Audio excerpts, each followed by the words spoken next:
नमस्कार विद्यार्थी मित्रांनो. Awake arise and stop not till your goal is reached. मी प्राध्यापक पवार नरेश आपल्यासाठी आज समाजशास्त्र विषयाचा दुसरा व्हिडिओ घेऊन येत आहे. यामध्ये आपण समाजशास्त्र विषयाचे प्रश्नपत्रिकेचं स्वरूप, आता तुम्ही 11वीला असताना तुमची जर वार्षिक परीक्षा जर झाली असती तर तुम्हाला समाजशास्त्राची 80 मार्काची प्रश्नपत्रिका काय स्वरूपाची आहे हे लक्षात आलं असतं. परंतु तुमची काही कारणास्तव परीक्षा न झाल्यामुळे तुम्हाला प्रश्नपत्रिकेचं स्वरूप कसे असेल, काय असेल याबद्दल माहिती नसेल. एकंदरीत या लेक्चरमध्ये तुम्हाला समाजशास्त्राची प्रश्नपत्रिका वार्षिकची 12वीची 2021मध्ये जी होईल ती काय स्वरूपाची असेल तर ती साधारणतः 11वीच्या प्रश्नपत्रिकेच्या स्वरूपानुसारच असते. त्यामुळे आज इथं मी आपल्याला 11वीच्या प्रश्नपत्रिकेच्या मार्फत 12वीची वार्षिकची प्रश्नपत्रिका कशी असणार त्याबद्दल थोडी माहिती देत आहे. आपली 11वीची जी प्रश्नपत्रिका आहे, 12वीची जी काही प्रश्नपत्रिका तुमची असणार आहे, वेळ असणारे आपल्याला 3 तासाची आणि एकूण मार्क आहेत 80 मार्क. कारण 20 मार्क जे आहेत आपल्याला ते इंटरनल एक्झामिनेशनसाठी असतात. लेखी पेपर जो आपला रिटन पेपर असणार आहे तो जवळपास 80 मार्काचा असणार आहे.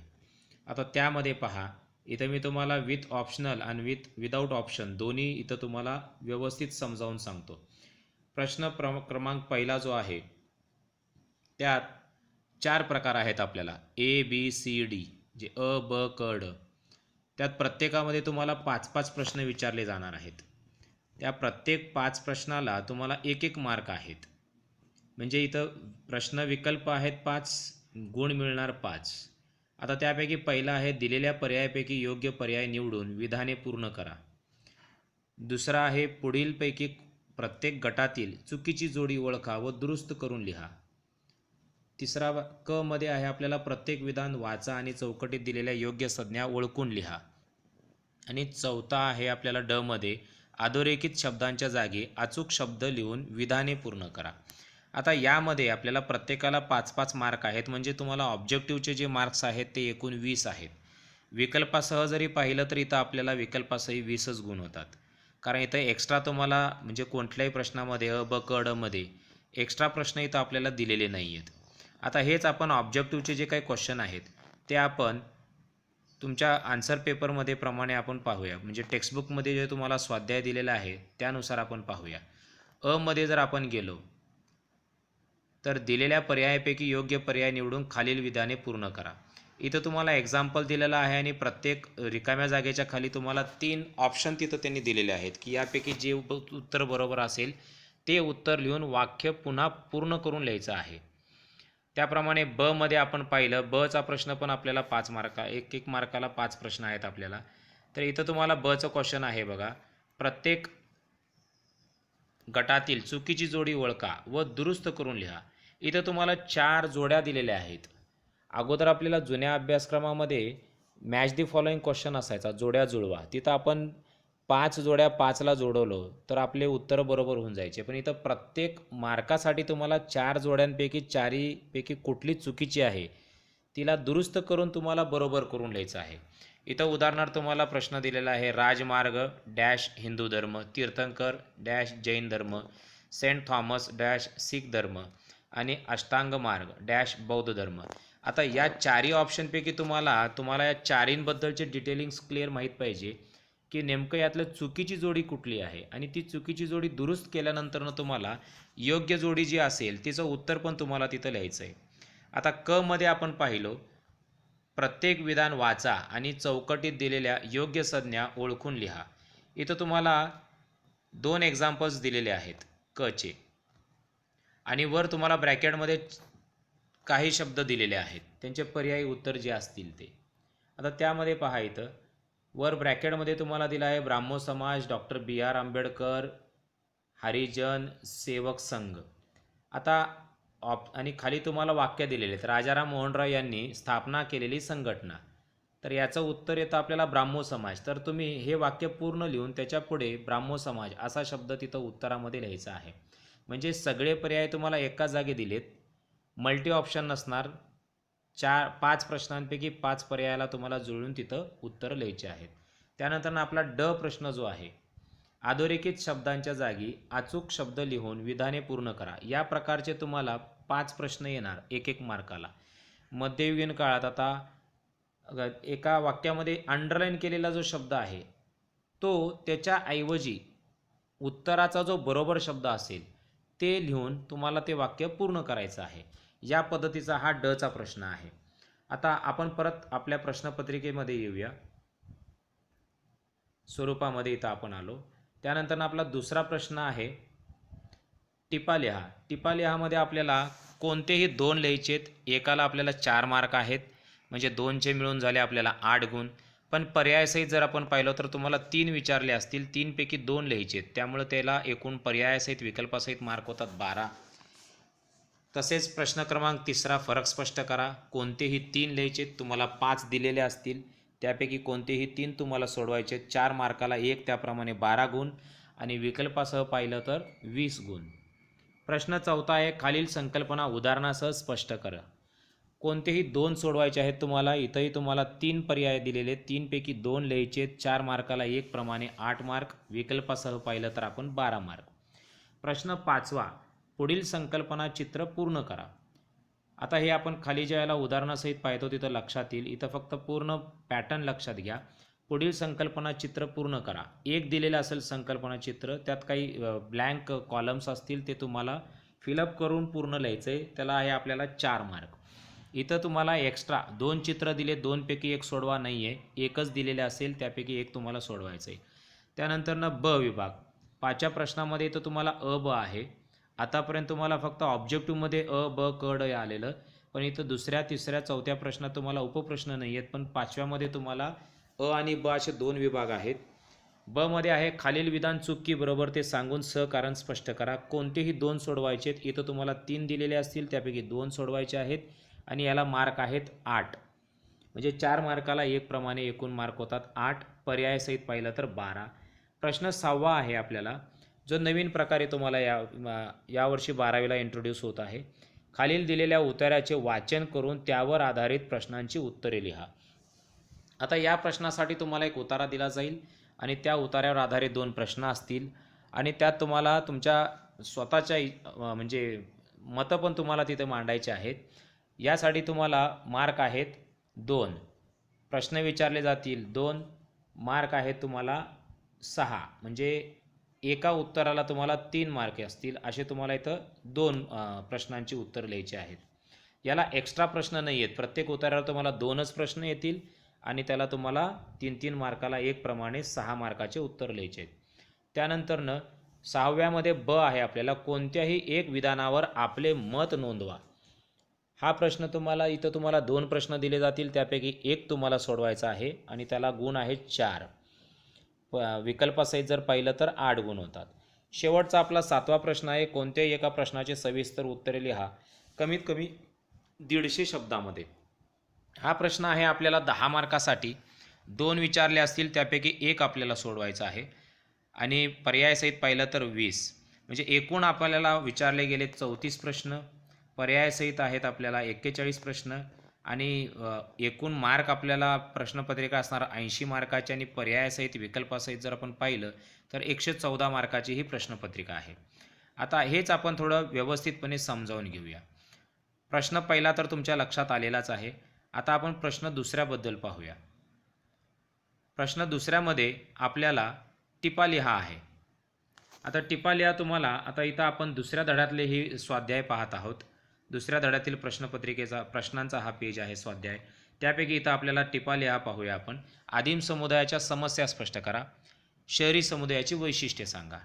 आता असे तुम्हाला 3 प्रश्न येतील प्रश्न 2 मध्ये आणि त्यापैकी तुम्हाला 2 सोडवायचे 4-4 मार्काला 1 प्रमाणे 8 मार्काला. यानंतरनं प्रश्नपत्रिकेमध्ये आपल्याला प्रश्न 3 फरक स्पष्ट करा आणि फरक स्पष्ट करा प्रश्नासाठी आपण इथं पाहूया. आता इथं आपल्याला प्रश्न 3 मध्ये फरक स्पष्ट करायचे उदाहरण बघा. हा पाठ क्रमांक 3 मधले स्वाध्याय आहे. प्रादेशिकवाद आणि भाषावाद, जातीयवाद आणि संप्रदायवाद. आता तुम्हाला प्रश्नपत्रिकेमध्ये 5 फरक स्पष्ट करा विचारले जातील आणि त्यापैकी तुम्हाला एकूण 3 फरक स्पष्ट करा तुम्हाला लिहायचे आहेत. प्रत्येकामध्ये आपल्याला 4 मार्क असल्यामुळे 4 मुद्दे आपल्याला फरकाचे तिथं स्पष्ट करायचे आहेत. त्यानंतरनं एक एक्स्ट्रा पॉईंट लिहिले तरी चालेल, पण काही विद्यार्थी फरक स्पष्ट करामध्ये जे सोप्पं आहे त्याचे 8-8, 10-10 पॉईंट्स लिहितात, पण त्याला गुण 4च मिळणार आहेत. वेळ वाया जातो. ते न करता आपण 5-5 मुद्दे दोन्ही फरकाचे जर लिहिले तरी भरपूर आहे 4 मार्कासाठी. त्यानंतरनं प्रश्न चौथा येतो, संकल्पना उदाहरणासह स्पष्ट करा कोणतेही 2. आता याच्यासाठी आपण इथं प्रश्न चौथा, खाली दिलेल्या संकल्पना उदाहरणासह स्पष्ट करा. भिन्न लैंगिकता, संप्रदायवाद. आता जसं आपण टिपालिहामध्ये उत्तर लिहितो त्याच पद्धतीने इथं तुम्हाला त्या संकल्पना त्यांच्या व्याख्येसहित तुम्हाला असतील व्याख्या, तर त्याप्रमाणे व्याख्या लिहून त्या संकल्पना आपल्याला स्पष्ट करायच्यात. त्यानंतरनं प्रश्न येतो, प्रश्न चौथा झाला. यानंतरनं येतो प्रश्न 5वा. आता प्रश्न 5वा आहे, पुढील संकल्पना चित्र पूर्ण करा. याच्यासाठी प्रत्येक स्वाध्यायामध्ये तुम्हाला असे संकल्पना चित्र आहे. आता संकल्पनाची आकृती पूर्ण करा. आता या ठिकाणी जी दिलेली आहे ती तुम्हाला राष्ट्रीय एकात्मताच्या धड्यापैकी आहे. मध्ये तुम्हाला राष्ट्रीय एकात्मतेतील अडथळे दिलेले आहेत. आता तुम्हाला साईडला 4 सर्कल दिले, त्याच्यामध्ये अडथळे जे काही 4 असतील ते कुठलेही 4 अडथळे तुम्ही इथं जर फिलअप केलात तर तुम्हाला या प्रश्नाचे पूर्ण मार्क मिळतील. तसेच त्याचप्रमाणे इथं तुम्हाला एक चित्राचं असंच एक ऑप्शन दिलेलं आहे, संकल्पना चित्र पूर्ण करा. याला गुण आहेत आपल्याला 4. आता तेच इथं पुढील धड्यामध्ये जर आपण पाहिलं तर इथंही एक संकल्पना चित्र आपल्याला बघायला भेटेल. इथं आहे शहरीकरणाचे नकारात्मक परिणाम.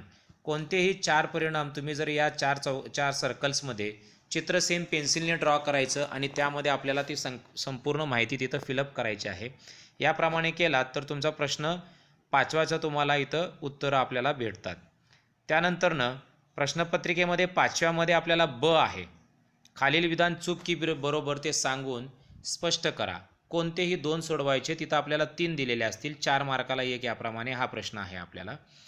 आता त्याचंही जर आपण पाहिलं तर इथं आपल्याला लक्षात येईल की प्रश्न 5व्यामध्ये ब, खालील विधान चूक की बरोबर ते सांगून सहकारण स्पष्ट करा. आता इथं उदाहरणार्थ आपण प्रश्न पाहूया. एखाद्या व्यक्तीची वेशभूषेची पद्धत त्याच्या आधुनिकतेची उंची वाढवते. दुसरं, शहरीकरणाचे आपल्या सामाजिक संबंधावर नकारात्मक परिणाम होऊ शकतो. आता या प्रश्नांचे उत्तरं तुम्ही आपल्या मनाने लिहायचे आहेत आणि त्याच्याला म्हणजे जो काय अभ्यासक्रमामध्ये आपण शिकलो किंवा इतर आपल्याला ज्या ज्या गोष्टी अनुभवल्या त्या बाबतीतल्या त्या आणि त्याबद्दल आपल्याला इथं आपले मतं मांडायचे आहेत. प्रश्न 5व्या ब मध्ये. त्यानंतर प्रश्न 6वा, खालील दिलेल्या उतार्याचे वाचन करून त्यावर आधारित प्रश्नांची उत्तरे लिहा. आता इथं तुम्हाला 2 प्रश्न विचारले जातात आणि उतारा दिला जातो. याला आपल्याला प्रत्येकी 3-3 मार्काचे 2 उत्तरं लिहायचे आहेत 6 मार्कासाठी. आता तो प्रश्न आपण इथं खाली पाहूया. इथं उतारे आपल्याला पान नंबर पुस्तकामध्ये तुम्हाला पान नंबर उदाहरणार्थ 106 वर काही उतारे दिलेले आहेत. आता इथं काही त्यांनी सूचना दिलेल्या आहेत. पुढीलपैकी कोणत्याही एका उतार्यावर प्रश्न विचारले जातील. पुढील उतार्याच्या आधाराने शिक्षक प्रश्न काढू शकतात, परंतु विद्यार्थ्यांनी उत्तर लिहिताना उतार्यातील जशीच्या तशी भाषा वापरू नये. जसं आपण इंग्लिश, मराठी, इतर विषयांच्या प्रश्नपत्रिकेमध्ये आपल्याला एक पॅसेज येतो आणि पॅसेजवर काही प्रश्न विचारले जातात, तर मुलं त्यापैकी काही लाईन्स जे त्या उत्तराला जुळते आहेत ते काढून तिथं आपल्याला उत्तरामध्ये मांडतात. त्या पद्धतीने न लिहिता या ठिकाणी तुम्हाला प्रश्नांचे स्वरूप उपयोजित किंवा विश्लेषणात्मक असेल. विद्यार्थ्यांनी प्रश्नांचा संदर्भ समजून घेऊन आपल्या भाषेत उत्तर लिहिणे अपेक्षित आहे. विद्यार्थ्यांचे उत्तर काळाला अनुसरून पद्धतशीर आणि तार्किक असावे. उत्तर तुटक असू नये. केवळ विचारांना चालना देणे हा पुढील उतार्याचा उद्देश आहे. आता इथं तुम्हाला एक उतारा दिलेला आहे. महाराष्ट्रातील पालघर जिल्ह्यातील असं एक उतारा आहे आपल्याला. वाडा तालुक्यातील गायगोटा गावातील छोट्याशा झोपडीमध्ये राहणाऱ्या रुक्मिणी देवीची सत्यकथा. आता ही कथा तुम्हाला दिलेली आहे आणि त्याच्यावर तुम्हाला 2 प्रश्न विचारले आहेत. रुक्मिणी देवीच्या कुटुंबाला येणाऱ्या कोणत्याही 3 समस्या सांगा. आता या 3 समस्या तुम्हाला त्यांच्या पूर्ण स्टोरीवरून अनुसरून तुम्हाला त्यातनं शोधून काढायच्या आहेत आणि लिहायच्या आहेत. या उतार्यामध्ये आलेले लैंगिक श्रमविभाजनी दर्शवा आणि त्याचे सविस्तर चर्चा करा. असे 2 प्रश्न तुम्हाला 3-3 मार्काला या ठिकाणी सोडवायचे आहेत. यानंतरनं आपण येतो प्रश्न 6 मध्ये ब. कोणत्याही एका विधानावर आपले मत नोंदवा. आता या ठिकाणी तुम्ही असे कोणते जे काही विधान दिलेले आहेत त्याबद्दल आपल्याला आपले स्वतःचे मत नोंदवायचे आहेत. आता हा प्रश्न आहे आपल्याला 4 मार्कासाठी आणि आपल्याला इथं उत्तर लिहायचे 2 म्हणजे 2-2 मार्काला हे प्रश्न आपल्याला तिथं आहेत. त्यानंतरनं प्रश्न 7वा येतो कोणत्याही एका प्रश्नाचे सविस्तर उत्तर लिहा. जवळपास 150 कमीत कमी शब्दामध्ये आपल्याला हे उत्तर मांडायचे आहेत. 2 प्रश्न विचारले जातील त्यापैकी एक आपल्याला सोडवायचं आहे. इथं आपण उदाहरणार्थ पाहूया. इथं प्रश्न 7वा आपल्याला आहे. पुढील प्रश्नांचे उत्तर सविस्तर लिहा. जागतिक आंतरजल हा माहितीचा आणि चुकीच्या माहितीचाही स्तोत्र आहे. या विधानाची आंतरजलाला प्रभावासंबंधी पुढे दिलेल्या मुद्द्यांच्या आधारे चर्चा करा. काही मुद्दे तुम्हाला दिलेले आहेत त्याप्रमाणे. यानंतरनं त्याच पद्धतीने आपण आणखीन दुसरे काही स्वाध्याय पाहूया. या ठिकाणी आपल्याला प्रश्न 7वा मध्ये आहे प्रश्न समाजात बदल घडवून आणण्यासाठी सामाजिक चळवळी महत्त्वपूर्ण भूमिका बजावतात. या विधानाच्या संदर्भात आपण अभ्यासलेल्या कोणत्याही 2 भिन्न सामाजिक चळवळी निवडा आणि त्यावर टिप्पण्या द्या. आता चळवळीशी संबंधित महत्त्वाचे मुद्दे त्यात यायला पाहिजे आणि चळवळीमुळे भारतीय समाजात कसे बदल घडून आले. आता हा सामाजिक चळवळीचा आपला धडा आहे. यामध्ये तुम्हाला असे भरपूर काही गोष्टी भेटतील सामाजिक चळवळीच्या ज्या तुम्ही यामध्ये या प्रश्नामध्ये इथं मांडू शकता. त्यानंतर आणखीन एक आपण पाहूया 6व्या धड्यामध्ये भारतातील सामाजिक समस्या म्हणजे 5व्या धड्यातले ही चळवळीच्या धड्यातले ते प्रश्न होते आणि 6व्या धड्यामध्ये पण आपल्याला काही प्रश्न आहेत. आता त्यापैकी इथं आपण 7वा प्रश्न पाहूया ज्याच्यामुळे तुम्हाला की 10 मार्काचा प्रश्न कसा असतो हे लक्षात येईल. आज शेतकऱ्यांच्या आत्महत्या या सामाजिक समस्या का आहेत यावर चर्चा करा. शेतकऱ्यांना सहाय्यभूत ठरणारे योग्य सामाजिक आर्थिक उपाय सुचवा. आता असे जे प्रश्न आहेत त्यांना तुम्हाला मुद्देसूद काही मुद्दे असायला पाहिजे. काही प्रश्नांच्या संदर्भात काही व्याख्या वापरता येतात आणि मुद्दे मांडताना जे मुद्दे तुम्ही मांडताय ते त्या विषयाला अनुसरून असायला हवेत. आणि तुमचं उत्तर जवळपास 150 शब्दामध्ये म्हटलं तर एक 3 पानापर्यंत 2 ते 3 पानापर्यंत आपण जर ते उत्तर लिहिले तर आपली प्रश्नपत्रिका खूप छान स्वरूपामध्ये सोडवली जाईल. एकंदरीत आपण पुन्हा एकदा डोळ्याखालून घालूया प्रश्नपत्रिकेचे स्वरूप. पुन्हा मी आपल्याला पहिल्या पानावर घेऊन येतो. आता पहिल्या पानावर जेव्हा मी तुम्हाला सांगितलं होतं प्रश्नपत्रिकेचे स्वरूप, आता इथे आपण पाहू शकता एकूण प्रश्नपत्रिका आपली आहे 80 गुणाची. त्या वेळ मर्यादा आहे आपल्याला 3 तासाची. आता यामध्ये ऑब्जेक्टिव्ज आहेत आपल्याला 20 मार्काला. प्रश्न पहिला अ मध्ये दिलेल्या पर्यायांपैकी योग्य पर्याय निवडून विधाने पूर्ण करा. रिकाम्या जाग्याचाच तो प्रकार आहे. दुसरं आहे चुकीची जोडी ओळखा आणि दुरुस्ती करून लिहा, ते 5 मार्काला. विधाने वाचा, चौकटीत दिलेल्या योग्य संज्ञा ओळखून लिहा, 5 मार्काला प्रत्येकी एक. 5 प्रश्न अधोरेखित शब्दांच्या जागी अचूक शब्द लिहून विधाने पूर्ण करा, हे देखील 5 मार्काला. असे एकूण 1-1 मार्काचे तुम्हाला 20 प्रश्न येतात प्रश्न क्रमांक 1 मध्ये. प्रश्न दुसरा टिपा लिहा, कोणतेही 2, 4-4 मार्काला 1, 8 मार्काला. फरक स्पष्ट करा, कोणतेही 3, 5 विचारतात त्यापैकी कोणतेही 3 लिहायचेत, 4 मार्काला 1 प्रमाणे 12 मार्क. संकल्पना उदाहरणासह स्पष्ट करा, कोणतेही 2, 3 विचारले जातील त्यापैकी 2 तुम्हाला मांडायचे, 4-4 मार्काला 1 प्रमाणे 8 मार्काला. पुढील संकल्पना चित्र पूर्ण करा. चित्र आपण पाहिलेत काही उदाहरणासहित, त्याप्रमाणे त्यांना पूर्ण करायचे. ते एकच दिलेलं असल्याने त्याला 4 मार्क असतील. खालील विधान चुकी बरोबर सांगून सहकारण स्पष्ट करा. कोणतेही 2 तुम्हाला 3 विचारले असेल त्यापैकी कोणतेही 2 तुम्हाला लिहायचे आहेत 8 मार्काला. खालील दिलेल्या उताराचे वाचन करून त्यावर आधारित प्रश्नांची उत्तरे लिहा. इथे तुम्हाला एकच उतारा दिला असेल आणि प्रश्न विचारले असतील 2, प्रत्येक प्रश्नाला 3 मार्क आहेत, त्याप्रमाणे 6 मार्क. आणि प्रश्न 6व्या ब मध्ये कोणतेही एक विधानावर आपले मत नोंदवा. तुम्हाला 2 विधानं दिलेली असतील त्यापैकी कोणत्याही एका विधानावर तुम्हाला आपले मत मांडायचे आहे, ते आहे 4 मार्काला. आणि प्रश्न क्रमांक 7वा कोणतेही एका प्रश्नाचे सविस्तर उत्तर लिहा, कमीत कमी 150 शब्दात. आता एकूण आपल्याला धडे आहेत 6. या 6 धड्यांमधनं तुम्हाला जो काय अभ्यासक्रमाशी संदर्भात आपल्याला ज्या काय गोष्टी घ्यायच्या आहेत त्यामध्ये दीर्घोत्तरी प्रश्न थोडे कमी येतात. प्रत्येक धड्यामध्ये आपल्याला मोठेच प्रश्न भेटतील असे नाही, पण टॉपिक वाईज जर आपण गेलो तर त्यामध्ये आपल्याला भरपूर प्रश्नांमध्ये इथे फरक जाणवेल. व्हिडिओ प्रत्येक आपल्या विद्यार्थी मित्रांना शेअर करा आणि त्यांना चॅनलला सबस्क्राईब करायलाही सांगा. समाजशास्त्राची माहिती प्रत्येक धड्यावाईज आपण या पद्धतीनं देत आहोत. अनेक शिक्षक याच्यामध्ये सहभागी होत आहेत. त्यांचाही मी आभार आहे. धन्यवाद.